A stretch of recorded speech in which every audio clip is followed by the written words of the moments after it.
చేవెళ్లలో Congress party అభ్యర్థి భీమ్ భారత్ ప్రచారంలో దూసుకుపోతున్నారు. గడిచిన 10 ఏళ్లుగా బీఆర్ఎస్ పార్టీ ప్రకటనలు, ప్రచారాలు తప్ప ప్రజలకు చేసింది ఏమీ లేదన్నారు. చేవెళ్లలో కాలే యాదయ్య 2 సార్లు ఎమ్మెల్యేగా కొనసాగినప్పటికీ నియోజకవర్గంలో ఎక్కడా అభివృద్ధి చేయలేదని, ఇప్పుడు ఎన్నికల ప్రచారంలో గ్రామాన ఆయనను ప్రజలు నిలదీస్తున్నారని భీమ్ భారత్ తెలిపారు. అదే కాంగ్రెస్ పార్టీ ప్రచారానికి స్వచ్ఛందంగా కదిలి వస్తున్నారని తెలిపారు. ఖచ్చితంగా చేవెళ్లలో బంపర్ మెజార్టీతో కాంగ్రెస్ పార్టీని గెలుస్తుందని ధీమా వ్యక్తం చేస్తున్న చేవెళ్ల కాంగ్రెస్ పార్టీ అభ్యర్థి భీమ్ భారత్తో మా ప్రతినిధి Mahender Reddy face to face. Chevella గడ్డ మీద కాంగ్రెస్ జెండా ఎగరేస్తామంటూ భీమ్ భరత్ దాదాపు ప్రచారంలో దూసుకుపోతున్న నేపథ్యం కనిపిస్తుంది. మరి గత అనుభవాల దృష్ట్యా కూడా ఆయన మరింత ఈసారి అప్రమత్తతో దాదాపు పార్టీని కైవసం చేసుకోవాలి. దాదాపు రాష్ట్రంలో వైపు కాంగ్రెస్ ఊపు అందుకుంటున్న నేపథ్యంలో మరి అలాగే అదే ఊపులో కాంగ్రెస్ చేవెళ్ల కావచ్చు, తాండూరు కావచ్చు, మొత్తం ఉమ్మడి రంగారెడ్డి జిల్లా వ్యాప్తంగా కావచ్చు దాదాపు కాంగ్రెస్ ఒక్కసారిగా లేచిన పరిస్థితి కనిపిస్తుంది. మరి ఎలా ఉంది ప్రచారం, ఎలా ఉంది స్పందన అని ఆయన అడిగి తెలుసుకునే ప్రయత్నం చేద్దాం. మీరంతా ఎలా నడుస్తుందన్న ప్రచారం, ఎలా ఉంది రెస్పాన్స్? చేవెళ్ల నియోజకవర్గంలో ప్రజల నుంచి విపరీతమైనటువంటి ఆదరణ వస్తూ ఉన్నది. ప్రజలు మా కోసం వస్తున్నామంటే స్వచ్ఛందంగా వస్తూ ఉన్నారు, వందలాదిగా వస్తూ ఉన్నారు, ఘనస్వాగతం పలుకుతూ ఉన్నారు.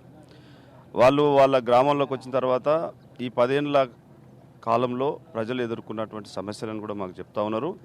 ఈ ఊర్లో కానీ ఈ గ్రామంలో కానీ ఏదైనా అభివృద్ధి చేసిరంటే ఏమైనా స్కూల్ వచ్చినా లేకపోతే ఏదైనా వచ్చిందంటే అది కాంగ్రెస్ ద్వారానే వచ్చింది. ఓ ఇల్లు వచ్చినా కాంగ్రెస్ ద్వారానే వచ్చింది, భూములు వచ్చినా కాంగ్రెస్ ద్వారానే వచ్చింది. కానీ ఇంతవరకు బీఆర్ఎస్ ప్రభుత్వం మాటలు తప్ప మాకేం చేయలేదు, ఇల్లు ఇవ్వలేదు, పెన్షన్స్ అంతా ఇబ్బంది పెడుతున్నారు, పెన్షన్స్ కూడా ఇస్తలేరు అందరికీ అని చాలామంది వాళ్ళ బాధలను కూడా మాకు చెప్తా ఉన్నారు. అట్ ఏ టైం బీఆర్ఎస్కు సంబంధించినటువంటి నాయకులు ఎవరు అయినా వాళ్ళని ఊళ్ళ నుంచి తరిమి కొడుతూ ఉన్నారు. అంటే వాళ్ళు ఇచ్చే 400 సిలిండర్ కావచ్చు, మేనిఫెస్టోలో రూపొందించినవి కావచ్చు, దాదాపు గతంలో పథకాల కన్నా ఎక్కించినట్టు మీరేమో 6 గ్యారెంటీలు అంటున్నారు.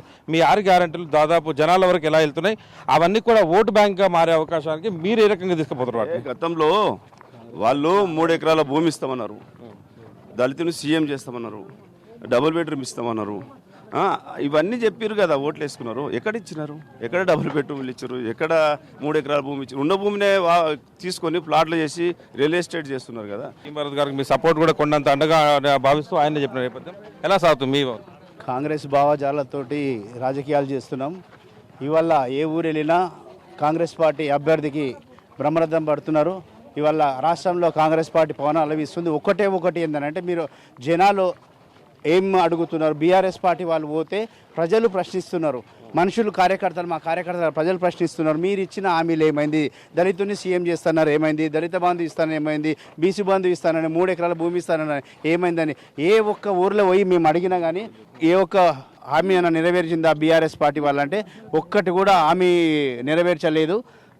ప్రజలే స్వయంగా ఏ నాయకుడు ఎవరు ప్రభావితం చేయకుండా వాళ్ళు ఎన్ని డబ్బులు ఇచ్చి ఏం చేసినా కానీ ఇవాళ కాంగ్రెస్ పార్టీకి వాళ్ళు పట్టం కట్టడానికి రెడీగా ఉన్నారు. ప్రజలందరూ కూడా 30 తారీఖున చేయి గుర్తు మీద ఓటేసి భారీ మెజారిటీతోటి రాష్ట్రంలో ప్రభుత్వాన్ని ఏర్పాటు చేసే విధంగా 75 నుంచి 80 సీట్లు కాంగ్రెస్ పార్టీకి వచ్చే అవకాశాలు ఉన్నాయని ప్రజలే చెప్తా ఉన్నారు.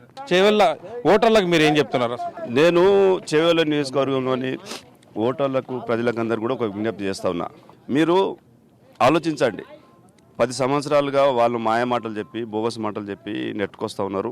గ్రామాల్లో అభివృద్ధి లేదు, అందరికీ పెన్షన్స్ లేవు, ఇండ్లు లేవు, అనేక రకాల సమస్యలతో మీరంతా కూడా ఇబ్బంది పడుతున్నారు. రేపు కాంగ్రెస్ పార్టీ వస్తే ఉద్యోగాలు వస్తాయి, అన్ని ఇండ్లు వస్తాయి, పెన్షన్స్ వస్తాయి. యువతకు ఒక సంవత్సరంలోనే 2 లక్షల ఉద్యోగాలు మేము కల్పిస్తాం. ఇట్లా ఇవన్నీ సమస్యలు పోవాలంటే ఖచ్చితంగా కాంగ్రెస్ పార్టీ అధికారంలోకి రావాలి. రేపు ఎన్నికలు ఎప్పుడు జరుగుతాయో, ఎప్పుడు ఓట్లు వేద్దామా, కాంగ్రెస్ పార్టీని ఎప్పుడు గెలిపిద్దామా, ఈ అవినీతి పార్టీ, కుటుంబ పార్టీ అయినటువంటి బీఆర్ఎస్ను ఎప్పుడు పారదోలుదామా అనే దాన్ని ఆలోచిస్తున్నారు. కాబట్టి పెద్ద ఎత్తున ప్రజలు రేపు రాబోయే రోజుల్లో కాంగ్రెస్ పార్టీ పట్ల చూపుతున్నటువంటి ప్రేమ, ఆదరణ చూస్తే ఖచ్చితంగా బంపర్ మెజార్టీతో కాంగ్రెస్ పార్టీ గెలిచి అధికారంలోకి వస్తుందని కనిపిస్తూ ఉన్నారు. భీమ్ భరత్ గారు చెప్పినట్టు విషయం మొత్తంగా మాకు ఇక్కడ ఉన్నటువంటి టికెట్ అంశంలో కూడా దాదాపు కొలికి వచ్చింది. ఇక్కడ వర్గపోర్ అనేది దాదాపు ఆ రకంగా ప్రతిపక్షం సృష్టించాయి తప్ప అలాంటిది ఏం లేదు. అందరూ కలిసికట్టుగా పనిచేస్తున్నాం. ఖచ్చితంగా కాంగ్రెస్ జెండా ఇక్కడ చేవెళ్ల నియోజకవర్గంలో ఎగరవేస్తాం. ఖచ్చితంగా ఇక్కడ ఉన్నటువంటి ఎమ్మెల్యేకు పదే గ్రామాల్లో ఎదురవుతున్నటువంటి వ్యతిరేకతనే మాకు ఒక ఆయుధంగా పనిచేస్తుంది. ఆ రకంగా మమ్మల్ని ఆశీర్వదిస్తారని నమ్మకం మాకుంది.